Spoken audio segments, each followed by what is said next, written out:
Hey, ambitious dentist, welcome to Start Your Dental Practice, the show for existing and aspiring dentists to take your dental practice to the highest possible level. I'm your host, Jonathan Van Horn, CPA and ABV, founder of DentistMetrics.com. In every episode, we aim to demystify the how to start a dental practice problem by bringing on world-class dentists, influencers, and consultants in the dental industry to pick their brain about how to get past the barriers involved from going from no practice to being a practice owner to owning your own successful dental practice. Hello, ambitious dentist.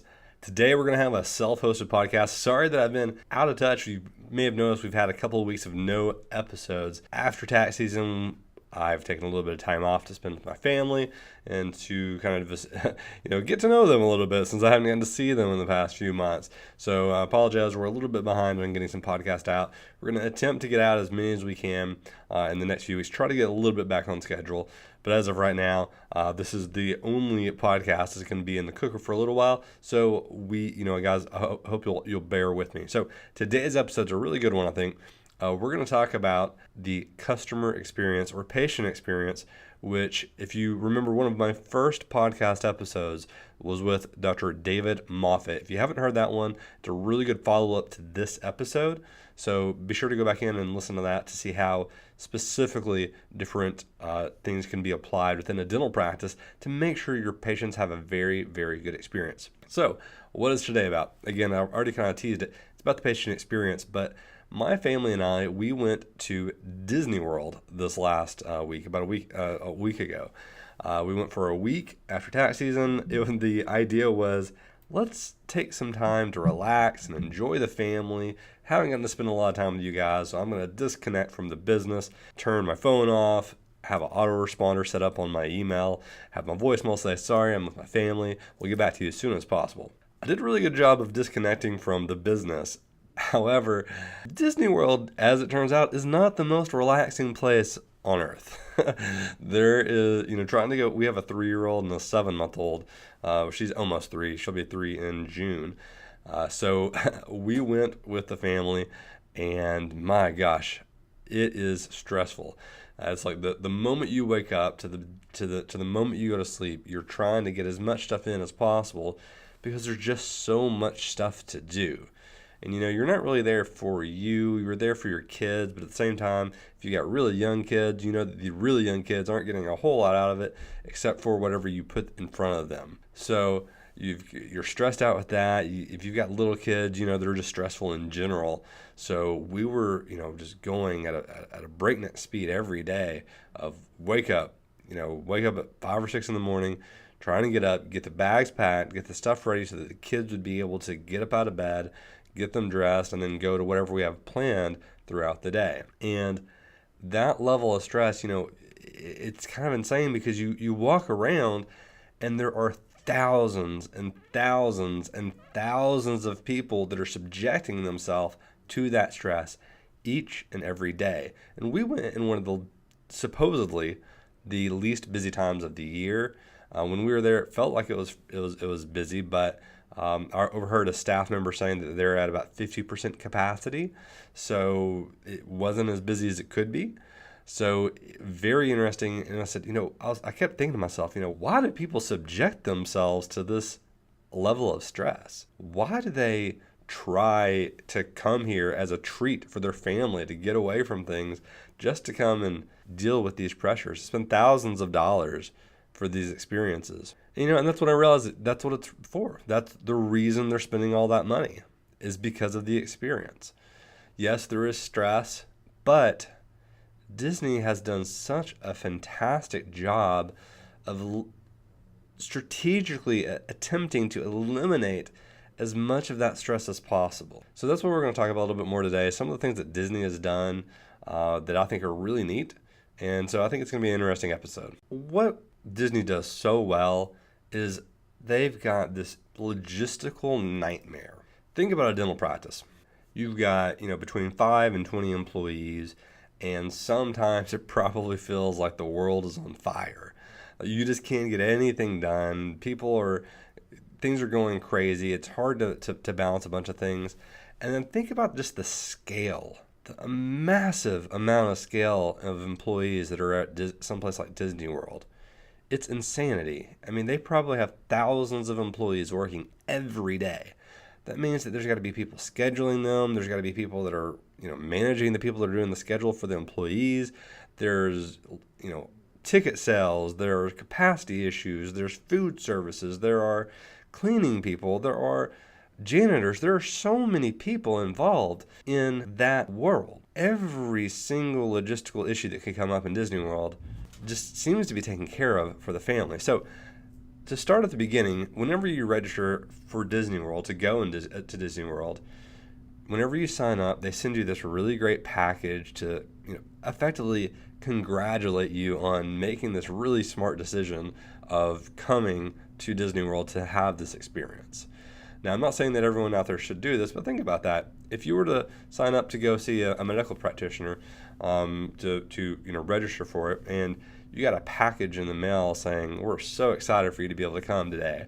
What Disney World does is they send you something. It gives you it sends you pamphlets or like fold-outs of every park you're going to visit. So we went to only Magic Kingdom and Hollywood Studios.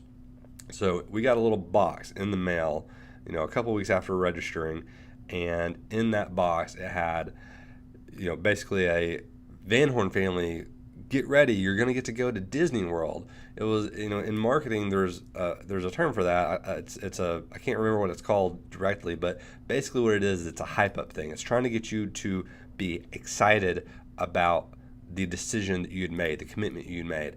And the reason is because statistically, if you do something like that, the people will be more apt to continue with their plans and not cancel for whatever reasons. It also helps them get the family ready for the experience that they've set up for them. So for us, it was, it had pamphlets. It's not pamphlets. It's actually like a fold-out book that's really well done. It has our names in it. It has all of the names of our kids in it. It's got things that you can look at that's got your names on it, and the characters being excited that you're coming and things like that. So the kids love it, and it's a little neat for the parents to be able to see as well. And it's just a little touch that they send out to every family that's registered for Disney World. So it gets us ready from a headspace to be able to go, as well as a heart space to be able to say we're excited about going. We're validating that decision that we made to spend this money with this company because we're excited to go. So, to turn that into the dental world, imagine if you were to do that. Again, imagine if you were to do that for every new patient that came in. You sent them a care package before they got there to say, we're so excited you decided to come to Van Horn Family Dentistry. It is, we take such good care of all of our patients. Whenever you come in, you're going to get to meet Janice. She's going to be the person that's going to answer every single question you might have about getting your account set up or whatever it is. And just think about how that would mentally prepare someone to come in and be like a wow factor of saying someone, has never had that kind of experience before. That would be a very high level of polish, if you will. So I'm not saying people should do that. I'm just saying just consider how Disney does it. Because, again, logistically that might be a little bit difficult for someone in your practice. However, that doesn't mean you can't preface it with a phone call or a mailer or just something to prepare that patient for that new patient experience. That's what Disney does. And then prior to you arriving, a certain amount of time in, it also sends, like in the pamphlets, like make sure you register for these fast passes, which a fast pass effectively is something that lets you cut in line at Disney World. They have 2 separate lines for every ride. One line's for the people that are just walking up to get in line. One is for people who have pre-scheduled their appointment to ride that ride. And they're 2 completely separate lines. A lot of the times the lines will converge, and it's just one of those things that nobody really cares that the other people are cutting, if you will, because logistically they had already signed up for it, and most of the people in line already had the chance to sign up for it in advance. They just chose not to, and they were getting in line the day of. So you also receive these magic bands, which these magic bands are, just technologically an amazing thing. These bands, they serve as your room key, they serve as your credit card, they serve as your passes onto rides, they serve as identifiers. There's so many things they do with this fast pass, these little wristbands, and it's all tied in to one system. So you don't have to ever worry. Like, I honestly did not even have to take my wallet with me if I didn't want to. I did, but I didn't have to, because that wristband would have gotten me to anywhere I needed to have gone. And it's just one of those things that the people at Disney have figured out is something that lowers that level of stress that I alluded to at the beginning of the episode. It's something that they've done to say, hey, you know how we could help people not have as much stress? Let's make it where they don't have to worry about keeping up with all these little things, credit cards, checks, etc. And let's put it onto this wristband. Oh, and by the way, we also have you signed up for a dining plan that you can use your wristband on, so that you just check it off. You don't have to worry about charging money every day. So they do all these little things to make it where you can be very prepared. And they send you a lot of information up front. And it's not too much information to digest at any one point in time. So they send it to you in snippets. So they send you, one thing, 6 months out, one thing 3 months out, one thing a month out. And then when you're on your way, a couple of weeks before or something like that, they'll send you like your luggage tags and all these other things. That they're preparing the customer for going to Disney World. So again, think about that in your dental practice, of ways you might be able to use that technique of preparing patients, especially new patients, to come in and have a good experience. You have to prepare them to be able to do that correctly, because if you don't prepare them for the experience, then whenever they get in, they're going to have they may have a preconceived notion of what's going to happen. So that is the preparation of getting to go to Disney World. So you can just imagine all the logistical issues that come into them having to get all those things to you before you arrive. Okay, so the next thing is whenever you do arrive, so you're probably flying in, they have their own bus line basically that lives at the airport in Orlando to pick you up. You don't even have, whenever you leave for Disney, you can actually get their special Disney tags, put it on your bag, check it at the airport that you're leaving at. For us, it was Little Rock. And then whenever you get there, you don't have to go get your bags. The people at Disney said, hey, that's probably pretty stressful waiting on bags. We know people want to get to the resort. So we're going to set up a system where they can just get off the plane, go get on the bus, and go to Disney World. And they're there. They don't have to worry about anything. So what happens is you put those tags on your luggage. When it gets to Orlando, they'll see those tags, and they just deliver it to Disney, and then Disney ships that off to whatever resort you're staying at. And remember, they've got like 30 resorts, 30 hotels, or whatever it is. And then they'll actually put it in your room without you even having to be there. So it's super convenient. And again, they made this decision, we're going to try and relieve some of the stress that we know families have when they come to Disney World. So we didn't have to worry about getting a ride from the airport. We didn't have to worry about getting our luggage. We didn't have to worry about toting our luggage to our rooms. When we pre-checked into our room online on the way to the airport in Little Rock, and we got a text message when our room was ready, and we were able to just walk straight to our room. We didn't have to go to the front desk to check in. We just walked straight to our room. We used our wristband on the door because it sent us a text to tell us what our room number was. Hit that, and we were in our room. It was done. None of the stress of arriving. So again, I'm not saying that the dental practices of the world have to come up with this amazing logistical issue. I'm just saying, whenever you're thinking about the patients that are coming through your practice, think about the things that are adding stress to that. Think about the things that you could be adding value into, and think about the things that you could be doing to help your patients get in to see you and have a good experience. Because let's face it, most people don't equate going to the dentist with having a good time. So just use that knowledge to try and think of ways to look through your patient's experience whenever they actually get in to the practice as a stress-free situation. So again, whenever you've arrived now, you've got this really, really good setup at Disney. And again, if you think of all the logistical issues that are involved in doing all those things right, it would be very, very difficult.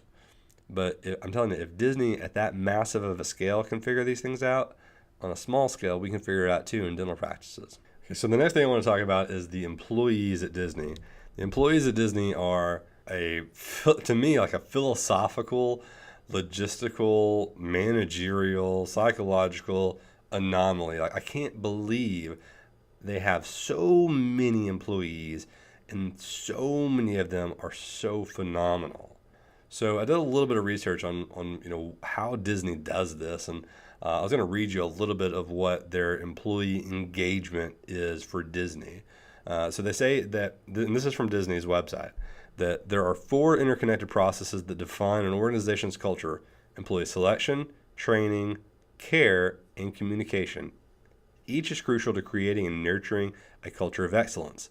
With a rich tradition and heritage built upon creating memorable experiences, the Walt Disney Company has consistently worked to attract, develop, and retain employees dedicated to their vision. Beginning with the recruitment and selection process, some employers make the mistake of hiring primarily based on skills or personality alone. The key is to hire individuals who exhibit the desired behaviors that best align with your company's values. By strengthening the selection process, you help ensure that the people you hire will support your culture. Once you hire people with a propensity for excellence, your orientation process and training must reinforce your company's principles as well as impart new skills and knowledge. The way you train employees is a reflection of your culture, and too many businesses underestimate the training their employees need to be successful. I would say, the quick aside, I would say that definitely applies to dental practices. How many times have you hired somebody just to throw them into the fire and have someone else take care of the problem? So the way you train individuals is a reflection of your culture, and too many businesses underestimate the training their employees need to be successful. To increase engagement, you must also provide the necessary education so that employees can continually develop and excel in their roles. So they have professional development courses, they have business solutions, they have so many things to be able to help these employees out. It's just phenomenal because you know that the same things that they've done in that patient experience of preparing people, screening people, getting people ready for this, and then sending them through training is just top notch. It's amazing how well they've done this. So one of the things that I noticed when I was walking through the parks is there was a couple times I saw some they call them cast members. So there were some cast members talking to another cast member, and I noticed one senior one speaking to someone. I kind of hid close to them because I wanted to hear what they were saying, and it was a person talking to someone about how to make sure that an area of the park was kept up to their standards. And you would have thought the manager that was talking to this cast member, that this was like their baby. Like they thought that this was like the most important thing in the world to them. And the person listening to them, they were so engaged with learning everything about it. They wanted to help take care of their baby. And they even used the discussion of, we really want you to do well in this role because we want you to be able to succeed in this and progress in your career. This was a guy that was, I'm pretty sure he was cleaning. I'm pretty sure this was a janitorial person. And they were discussing with him about him advancing in his career so they could have a future with the company. And believe me, that the guy who was probably in his early 20s, he was so into it. He said he was so thankful for that opportunity. He's like, I really want to grow. I really want to do well.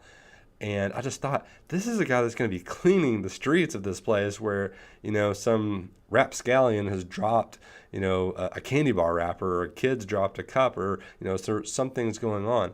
It's amazing how, that was just ingrained into these 2 random people that I met while I was walking along the path with my kids. Outside of that, every cast member that I spoke to was always happy. And it wasn't that fake, annoying, like salesperson happy. They were genuinely happy to be where they were at that time. Now, they could have been having bad days. I'm sure there's a ton of employees that weren't having good days. But my wife and I talked about it afterwards, and we probably saw hundreds of staff members ourselves, or cast members ourselves. And there was one time we heard something negative spoken about somebody. And it was that we were in a place that the line for the lunch was insane. And we got through that line like 5 minutes. But people were parking their strollers like in the front foyer area where they're not supposed to be. And so people were having to move them away. And one cast member said to another one, I don't know why people are parking their strollers here. And another one said, yeah, I don't get it. And that was the only thing either of us could think about that was a negative discussion. There's So another story that was really interesting was there was a laundry room at our resort, and my wife was doing the laundry because she doesn't trust me to do those types of things. And there was a lifeguard from one of the pools that was next to the laundry room there because it was raining. And she was speaking to him about just working there. And she said the guy was charismatic, he was professional, and you could just tell he really took his job as a lifeguard very, very seriously. And he talked with pride about where he worked. He talked about pride in the things the business was doing. And so to me, the biggest phenomenon to me of all the things about the Disney experience is that they have the ability to manage so many people so well. It's astounding. Like I just can't believe that they can attract that level of personality at such a wide scale and then manage it so well. And it's one of those things like, what comes first, the chicken or the egg? Because in order to have that many people, the only way that place succeeds is if those people are great employees. It's the only way that place succeeds. Think about that. That giant company that has thousands of people that are coming and voluntarily getting stressed out, the company has minimized as much as possible the stress on those people and those families. But if the employees all stunk, if they were all terrible employees, or even if just a quarter of them were terrible employees, that place would not be able to function correctly. Another lesson learned, your staff, while they aren't the person doing the dentist is 99% of the time the most important person at the practice. Your staff can make your ship sail or sink. And the way that you do that is not just a part of how you're telling someone to do their job. It starts with the hiring, the training, your practice's culture, so many things. And really the Disney culture is a very, very interesting thing. There's plenty of business books out there about how Disney does these things. I would encourage you to try and pick one up and try and read a book about how they do that, or go to Disney World yourself and experience the things that you experience, but take it from the perspective of being a business owner, and you'll just be amazed. I mean, I know it made me think about my business a lot. So the employees, phenomenal. I can't stress enough how amazing it is for a company of that size to have that many employees be so happy. I mean, imagine trying to call like Comcast and get that type of engagement. It just doesn't exist. So very interesting, very cool stories, I think, from my experience at Disney. So guys, that's it for today's episode. So what I want you guys to think about today is think about all the, my stories about going to Disney World with a family are not going to springboard you changing your practice completely. I want you guys to get in the mindset of thinking about how those giant companies do things, and then think about how you can apply them to your dental practice. So remember, the things we talked about today were preparing the customer or patient for the experience, making sure that when they arrive, there's the least amount of stress as possible for that person, making sure you have fantastic employees, and lastly, we didn't really cover this in the episode, but making sure that whenever they leave, that you tell them that they're appreciated and that you're happy that you stayed with them, because that's something else that Disney did that blew me away, that this giant company expressed how much they appreciated us deciding to spend that time with them. And I guarantee you, we're probably going to get something in a year or so that's in the mail that's saying, hey, did you have a good time? Well, we're going to give you a special to be able to come back and enjoy it all over again. You got to see these things, but maybe you didn't get to do these things. I almost guarantee you I'm going to get something like that in the next year or so, and maybe we'll have another episode whenever that does happen to talk about it a little bit more. So guys, have a wonderful day. Thanks for joining us. So that's it for today's episode, but that doesn't mean that the learning and implementation have to stop there. I've created a free report called The 15 Numbers That Will Make or Break Your Dental Practice. This report has been downloaded over 1,000 times by dental professionals. So if you want your free copy of this report that's going to outline what the most important numbers are in any dental practice, and it also includes how to look at your numbers, how to set goals, has a whole slew of really important information that is the culmination of all of my experience as a dental CPA, then just go to startyourdentalpractice.com/free gift. That is startyourdentalpractice.com free gift. And so that's it for today, Ambitious Dentist. Again, I'm Jonathan Van Horn, CPA and ABV. I'll see you next week with another world-class practice owner or consultant that will help you start your very own dental practice. Thank you guys so much for being a part of the Start Your Dental Practice community. If you enjoyed today's episode, please do me a favor and go to startyourdentalpractice.com/iTunes to leave your honest feedback and review on iTunes. It's going to help me create a better experience, a better show, a better podcast for you, the ambitious dentist. Your feedback really does help, regardless if you liked the show today or not. If you didn't like the show, let me know, because it's going to help me create a better show and podcast for you. Lastly, if you know of anybody that would benefit from today's episode and today's content, today's guest, please feel free to share with them on social media or through email.